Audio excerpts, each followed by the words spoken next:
I am so excited to talk about everything I read in the month of June because I'm pretty confident I absolutely loved everything. It was just such a great reading month.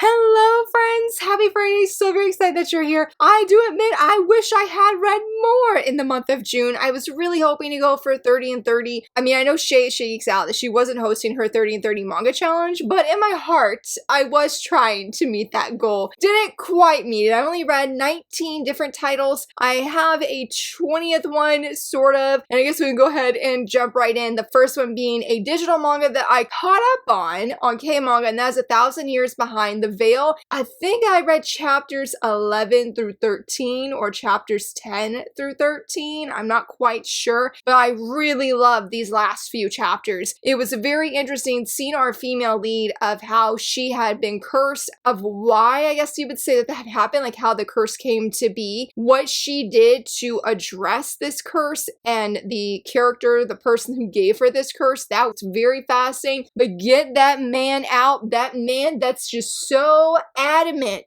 He already ditched her once, and he's over here trying to be like, I know how to break the curse. I'm the man you love. We know how to break it. Let's do it. The links that man went to, especially when she on her honeymoon, and then just something after, like, y'all, I was like, we're really doing this? Man is trash. I've said that before in a previous reading wrap-up video, and I stand behind that man is just garbage. Throw him out. We don't need him. I really hope that this series is still ongoing. Like, it's not in hiatus or anything. What I mean is, I know the creator's working on a Magical Girl series, and I don't know if she's working on 2 different series at once, but where it ended, I'm not a fan of whoever this new baddie is. No. I'm not a fan of them getting the baddies together so they go take down our couple. No. No, sir, we ain't here for this. No. So, yeah, I really enjoyed it a lot. I honestly would love to see this get physically printed. I've been debating if I want to put it on my physical license wish list. I might wait till the later part of the year to hopefully this year get do a video of saying, okay, these are the ones I got, and this is a series I'm going to put on here now. And I did talk about my top 5 most wanted physical license prints that I would love to see Anime Expo. Hopefully, as this video going live, hopefully I've at least gotten one from Thursday. That would be absolutely amazing. So I read that. Also read Volume 8, I believe it is, yes, of The Margrave's Daughter and the Enemy Prince. Buddy read this, my friend Gira. Y'all, if you need a manga where the female lead can just put all the men, even the women, the whole cast of characters in their place, but especially the men, and just one-upping them in every single scenario, every single situation, y'all, you need to be reading this manga hands down. This manga really, the way Anna, our female lead, shines is incredible. I mean, she really is one step ahead in the way this is like, not just, well, it's because she's a woman so she's better than everybody else. No, she is very calculating. She understands when it comes to war, the battle, these sacrifice people are going to have to make, unwanted sacrifice, and how she's trying to avoid that. But these men, y'all, they seem like they just power hungry. Like, listen, we don't care who's on the line for the sake of freedom. And yes, freedom is important. There's another way we can go about this. And then some of these men going to get mad at her. I said, I like shady. I had some words for Garrett, not for her personally, but when we were chatting, I was sharing some words about these characters. Because I'm just like, you say you're here for this freedom, but you ain't afraid to put people's life on the line, then you get offended when you might have to put your life on the line. Or at least you need to take accountability for your actions. And they're not wanting to do that. No.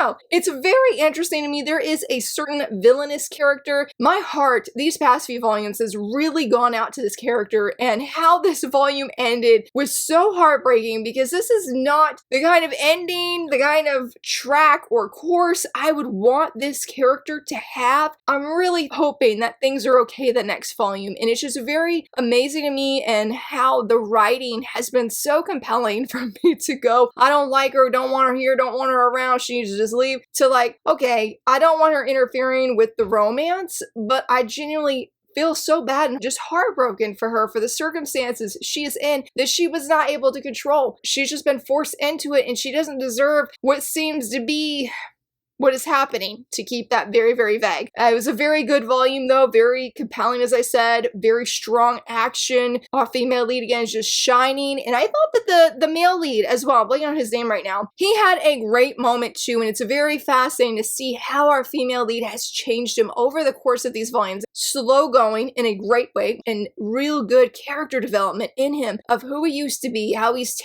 looking at different matters, different issues that his people are facing, and how he can go about it in such a different way that I think he would have at the very beginning. He's really gotten a lot cooler head on his shoulders than he did at the start. So just lots of great things. Volume 9 is not up for pre-order, and I hope it will be. You know, there's been a lot of concern about Tokyo Pop and them not getting up new series pre-order dates and what that means, and I don't know, but I'm hoping for the best. I'm hoping for the best. When it comes to the physical series that I read, I'm not going to go in depth about this because I did do a first impression, so if you would like to see my thoughts on it, definitely check it out. And that is, and I just have to say, first shout out to the very kind commenter who was like, hey, you're kindly, she didn't say kindly, but she's like, you're saying the character's name wrong, and I do sincerely apologize. Again, thank you, commenter, for so kindly letting me know. And the manga that I read, though, was Thank You for Taking Care of Our Boy Bonri, Volume 1. That was part of that first impression video. This was hands down my favorite volume of this month. I mean, literally, I don't say 10 out of 10 stars often, but this was that kind of manga for me. It just hit the spot. It met my expectations. I gushed about that female lead. She was fantastic. The male lead's great, but the female lead, she absolutely shines. I adore. She could do no wrong. She is just 10 out of 10 wonderful. Also did thoughts on Your Way Too Cheeky Chigaya-kun. If you need a sports shoujo manga, yes, you need to be checking this one out because it definitely delivered, especially with the banter. That was fantastic. And then I read I'm No Angel Volume 1. This is an omnibus. This was very good, and I mentioned how I was sad that it's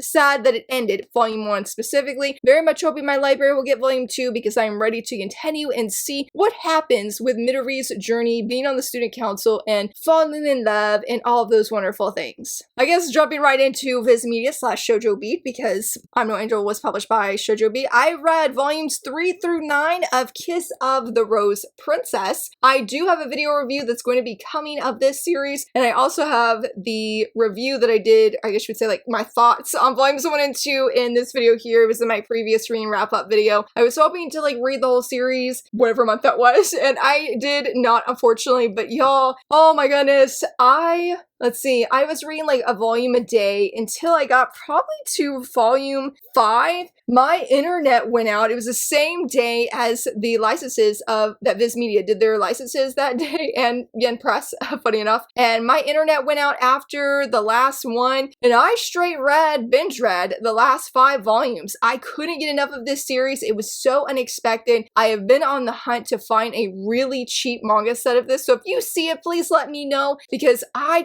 enjoyed it so much. The characters were so fascinating and interesting, and I thought the action was just awesome. I mean, the story and the plot really tied in the real knights, the fake knights, how all that was addressed, came together, the ending, the sort of reverse harem here of how even that was handled. All of it was just super, super well done. I think really why I enjoyed this series is I love the characters. The characters absolutely shine. Were there moments I'm like, this was too fast-paced, this wasn't explained enough? Yes. But my love for the characters, I'm like, it's fine. They outshine any, I guess, issues I had with anything or with anybody. I truly just found everybody so endearing, and how each of them grew by the end was so wonderful. Though our president here, y'all, this final volume had some fear going in me of like, what are you doing, bud? What are you doing? Even with my second, he was my #1 fave, I should say. Even with him in the previous 2 volumes, I believe, like, things were going down, and I'm like, things are going down, and I'm like, what is happening? Because near the, like, volume where I started, was it volume 3? Yeah, like volumes 3 and 4, it was really fun. We had this whole idol thing, or maybe it was volume 2, but we had an idol thing we had where they had to disguise their powers and their abilities while having to get these tests done at school.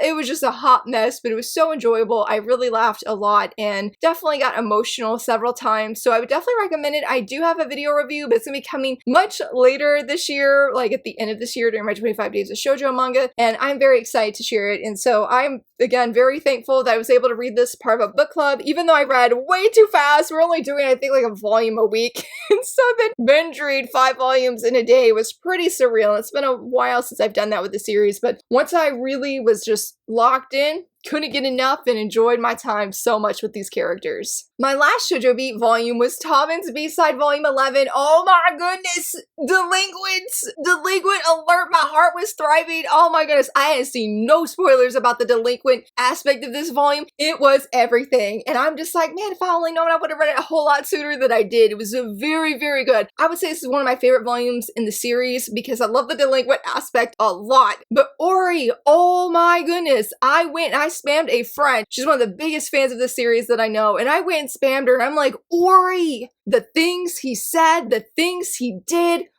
y'all, I was very impressed with the writing and the shock that I felt that I have not really loved Ori's character. I'm not a fan in general of characters who are mean to my faves. I've always been that way.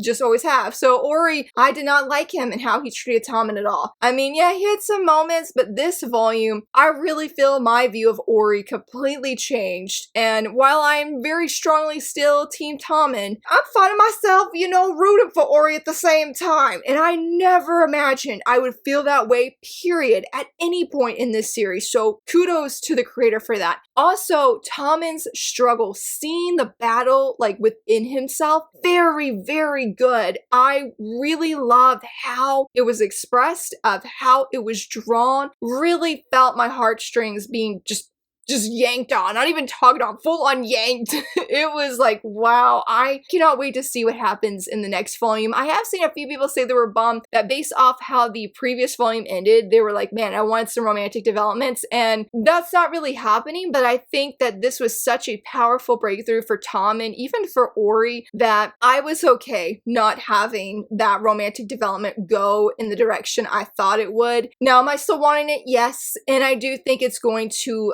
start slowly speeding up. So I'm excited to see where things are going. Still deeply, deeply enjoying and loving the series. So the delinquents in this volume, if you love delinquents, please go read it. You will not be disappointed. Now let's go into Yen Press. I read volume 3 of Double the Trouble, Twice as Nice, and I was very surprised with this volume as well because I guess I was expecting, this is a romance manga, and I think I was expecting for the whole pharmaceuticals thing that's happening with the plot right now, I really thought it would take sort of a back burner in this volume, but no, it didn't. Now, it's not like the whole volume. We have some really sweet moments. I was like, oh my goodness, yes, I'm thriving, I'm excited, I'm cheering, like this is what we've been wanting right here, right now. And so it's starting to like happen, the good things, the good romance things. But at the same time, we're not losing sight of that plot, of what has been happening at Yuri's job, even with our male lead, the decisions where he's really thinking about his future. What does he want to do? I was very caught off guard by that. Honestly, I guess there's like a theme here of getting surprised by these volumes because I think I went in expecting it's just gonna be all romance, and it's not all romance. So I think if you like a balance of, yes, you have that swoony romance, but also like, okay, let's stay grounded in this real world and not just have this backdrop. Okay, we have this problem where she works, bad things could be happening, and now these characters are reacting to those bad things and genuinely making wise and thoughtful decisions about that as a response. Again, very good and enjoyed seeing that, even if I did feel, I'll admit, a little bit disappointed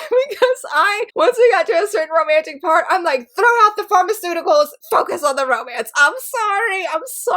I know that there's some really important things, especially to our female lead when it comes to that, but to the company I mean, but the romance was so sweet. And we're left with such a cliffhanger. Like, please, volume 4, please release very soon. Next up, I was hoping to do a first impression of this, but unfortunately I was not able to. But I will say the hype was real, and as a timid lady was turned to an ugly cat, but on the verge of fainting, is picked up by the most fearsome military duke. Y'all had to take a breath saying that. But yes, it was volume 1. I had seen a lot of excitement for this one. I mainly went in blind. It's a 3-volume series, so I felt okay, I'd be willing to, you know, take a plunge and go blind for a 3-volume series. I did that with I'll Never Fall in Love with Amino, and it was a great success, so I felt very optimistic. And yes, I was right. I really enjoyed this volume. It was, oh man, my heart heart hurts so much for our female lead though, because you could tell she has such a big heart and so much love for her sister, for her family member, just for her whole world to be turned upside down by this very sister, by that same family member. It really hurt. It really hurt. And it was angering too, to be honest. It really was, because like, man, you are just throwing shade and just hurtfulness and so many mean words in our girl's face when she's never once voiced any negativity to you. She has loved you. She's been kind to you. And you're just over here saying all these mean things when she is literally crying right now. I was not happy about that. And I'm very curious though, because of what this character does, how in the world are things going to change in the future? I genuinely have no idea. And I will say, when it came to our fearsome Duke here, I loved his character. And I'm like, please let our girl turn back into a human. She's so cute as a cat. And like, look when she's sad. She was so adorable. And I really admired how she's hanging in there. She is doing the best that she can. And seeing the Duke just really treat her so well and just show her all these soft and vulnerable faces. It was beautiful. It was so precious. So I'm like, please let it cure whatever needs to happen, reverse the effects of this curse, that she can be with him as a human. I get though that she couldn't at first because she wouldn't, I don't think she would have viewed him the same way as she is now, knowing like, hey, this is the real Duke. The rumors about him are not accurate. She needed that before I think any romance could genuinely happen. But I'm very curious to see, will he start picking up on signs that maybe that she is a human in a cat body? Because I feel like somebody else was starting to catch on to that. They're like, hey, this cat's a little bit weird and a little bit too smart and reacting as a human would. Can't wait to see what happens. I'm very thankful Volume 2 is up for pre-order. And yeah, I can't wait to see what happens next. Shout out to everybody who was like, this is amazing, because you are right. My last read from Yen/Eyes Press was The Remarried Empress Volume 10. Y'all, I cannot tell you how grateful and thankful and excited I am that we have a new physical volume. I love this manhwa so much. I know there's unfortunately a lot of hate for it online, but I will definitely always be a fan of it. I have read all of the chapters, so I've read the end of it, and it was very fascinating coming back and seeing characters that aren't really relevant at the end and how they've been acting, and just we're back in the delulu-ness with the Emperor, and this man just, I was reminded of my anger towards him all over again, y'all. I was just reminded. And I'm like, this is why I can't stand your guts, but I'm like, I have no sympathy for this man. I know that may sound harsh, but this man, he literally, he's going to try and tell Navier, I want you back. Tell me why then, if you so desperately want her back, every time you could have fought for Navier, every time you could have genuinely actually gotten her back before she is a new married woman to Henry, you made the wrong decision each and every single time. And then you're going to have the audacity to come up to her and say, what can I do differently to get you back? Bruh, no.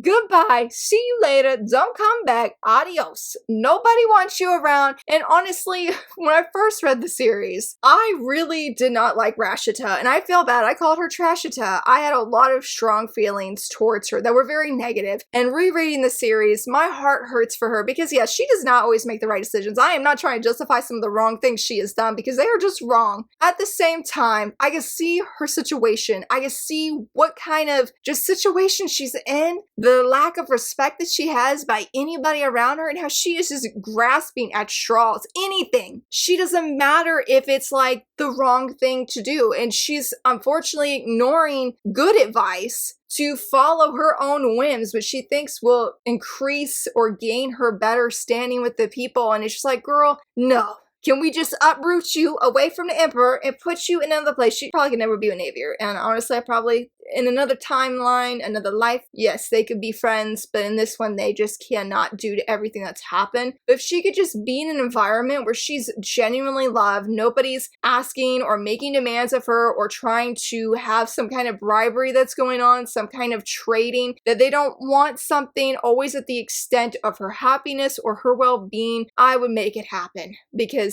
it really hurt my heart this time around compared to when I first read the series. And there was some interesting same decisions that were definitely made by other characters, but I still deeply, deeply love the series, and I definitely need to do a reread because I did have to reread some of the previous volume because I'm like, it's been so long since I've read this digitally, I don't even remember what happened. I remember the ending because the ending was such a cliffhanger, but I'm like, that's all I remember, but it was wonderful. Still loving it. Can't wait for volume 11. Next up is Seven Seas, and we have wrapped up the arc, and I think even the artist said we've wrapped up what would be considered the first volume of the light novel, and that is the Two Perfect Saint volume 6 of the manga. This was intense. The action was very, very good. I mean, it was already emotionally intense because we see that the sisters have been split up due to several different reasons, and now we see our female lead. She is getting involved in this situation directly with everything that's happening with these countries and what do they call them? The threat, the demonic threat that's rising. We see how she is stepping in and saying, hey, I am going to help save my sister. I'm going to do whatever needs to be done. And she really went to those lengths. But even more than that, Mia, the lengths that Mia went through and went to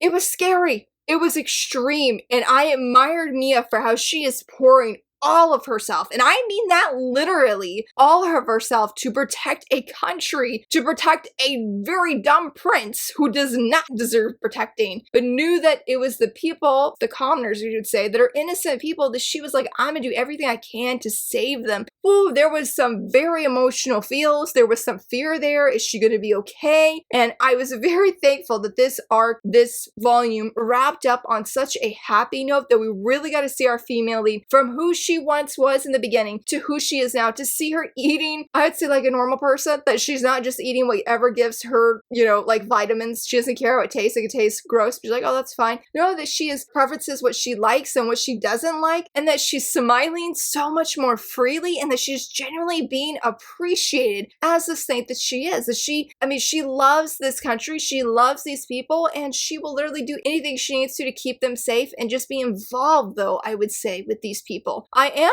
worried, though, for the new baddie that's on scene or going to be on scene for the next volume. That was like, oh, okay, what is going on? Because that was pretty extreme, and I'm not really sure how she can combat and even find out more information of what exactly happened. I thought it would sort of stop here, but I just enjoyed this so much, and my library doesn't have any other volumes. I'm like, you know what? Let's keep going because I'm really loving this series. My last read of the month, and also the last one from Seven Seas, is volume 6 of It Takes More Than a Pretty Face to Fall in Love. This was such a wonderful way to end the month. Though I'm going to say right now, I love this volume, but there is a new romantic development that I can't go in depth about. I am not a fan of. I admit I did give this volume 4 stars rather than 5 because the development is not bad, but it's not what I wanted, and I really was hoping we would avoid that kind of development, and it looks like it's happening, and I am not a fan of it. I am just not. It's not a deal breaker. It's not like I'm going to stop reading the series. I had just hoped it wouldn't come down to that. So to be determined of how my feelings are going to change about that character, the declarations that they're making, I don't know. You need to back up is my opinion on that. But our leads themselves were absolutely wonderful. I love them. I love the communication that is happening. And I really love how they're both aware that Sana loves pretty faces. And she is trying so hard to not let those desires like take her over fully, and using her words, you know, telling Senpai like, hey, I didn't like that this happened, or I did like that this happened. And he's doing the same. I'm very proud of them because I feel like communication can be really hard. It's very easy to, in their case, with a certain incident that happened, to get trapped by jealousy and thinking, well, it's just me, this is a me problem, and they don't need to talk it out. No, they're both making and taking that time to talk about their feelings, and I am here for it. It's been, I wouldn't say like this is a super deep series, but considering how, I feel bad saying how superficial the premise sounded in the very beginning, I'm just very impressed of how there is, I feel like, a growing maturity to the relationship. Yes, they still make mistakes and stuff. They're normal human beings, but it's been unexpected, and I've really liked that, and I think that's why I get really excited to see like, They're communicating. They're talking about how they're not happy of what just happened. What? You know, it's really great. There is a model show that's going to be happening. That is on the back of the blurb. So, well, it says fashion show, but a fashion show slash model show. Got tongue-tied almost. I'm very excited to see what comes from it, especially with the developments near the end. Yes, I cannot wait to see her expressions. Like, oh my goodness, it is going to be good. I definitely had a moment of like, why did I read this so fast? I read it the same day it arrived, like within 30 minutes. Definitely continue to enjoy the series and can't wait to see what happens next. And then for my last publisher is Square Enix, and I read volume 7 of Always I Catch the manga. This was fantastic. Mimi is just, she is so great. I love her so much. This was a very interesting volume because it had definitely fun shenanigans. Mimi, bless your heart, girl. She was tried. She was tried. It was cute. She was tried, but it's like, people know. People know who you are. I can't go into depth now because it'd be spoilers, but it was very cute. But the thing that really got me is seeing our prince here call out somebody else, another man, for his misogyny. I was like, excuse me? Like, yes, like we already know our prince was great. I mean, yes, you know, minus the first incident that happens between him and Mimi, but he really is a prince in every single way. Like the best prince possible that you would want. That's swoon-worthy, that's kind, that's loving to the girl he loves and to his people. Like he really puts a lot of thought and time in everything that he does. Though seeing him a little bit unhinged or unnerved because of this other character was very funny to see that as well. I'm trying to find this expression that he makes that was just absolute gold because he was so unhappy right here. Look at his face. Mimi was so worried because she's like, oh no, he's done for. He is really upset. Yeah, she's like, he's downright menacing right now. And so I love the conversation that they had, even when Mimi found out more information about the other princess. And I love seeing Mimi struggle. Yes, I was sad to see her struggle. And I was very upset that she was willing to just go to great lengths to help this princess be happy. And I'm like, absolutely not.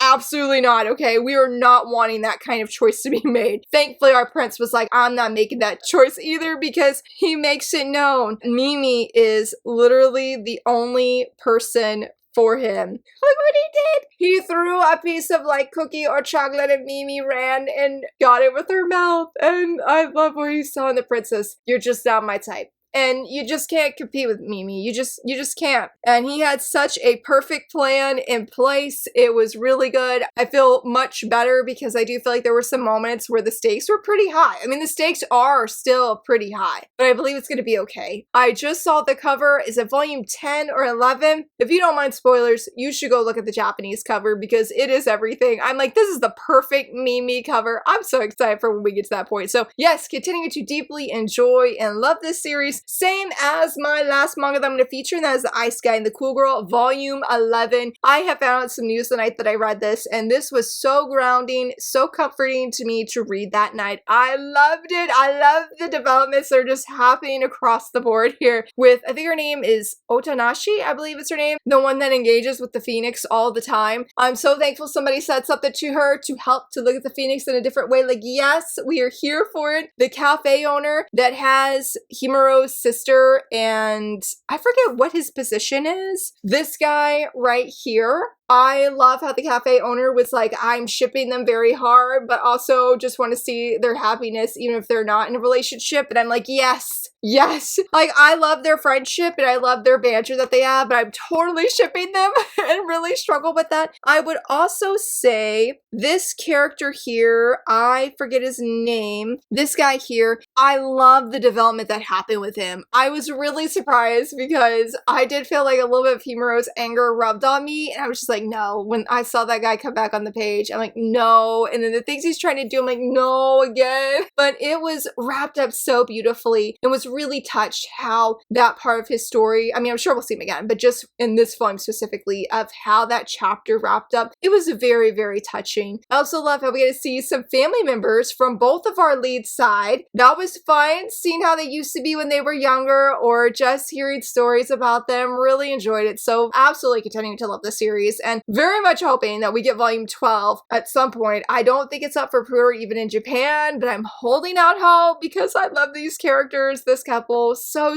very much. And so as you can see, I loved everything. It was really great. June was a really great month of reading. Might have not met my goal, but that's okay. As long as I loved everything, like, yay! Now for the month of July, I'll be diving into the series that you guys all voted for. If you're curious about which series won and I'll be reading, check out this video here, and I would love to hear, what did you read last month? What were some of your favorite reads? And if you enjoyed this video, please give it a thumbs up and subscribe, and thank you so much for watching. Bye!